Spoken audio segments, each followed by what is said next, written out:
Class 8-এর second summative evaluation Bangla বিষয়ের প্রশ্নপত্র, এটা দেখতে থাকো। একে দেখে বলেছে নিচের বিকল্প প্রশ্নগুলির মধ্যে ঠিক বিকল্পটি বেছে নিয়ে লেখো।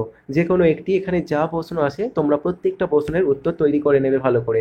2 দাগের প্রশ্নগুলো দেখো, বলেছে খুব সংক্ষেপে নিচের প্রশ্নগুলির উত্তর দাও। যে কোনো দুটি, প্রত্যেকটার উত্তরের জন্য থাকছে 1 নাম্বার করে। এইরূপ নিরাপদে বৃক্ষ শিশুটি ঘুমাইয়া রহিল। বৃক্ষ শিশুটি কিভাবে নিরাপদে ঘুমাইয়া রহিল?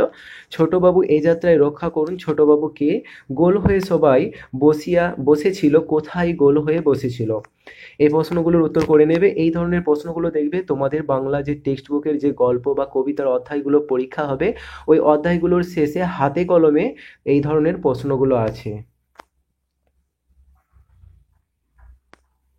দেখতে থাকো।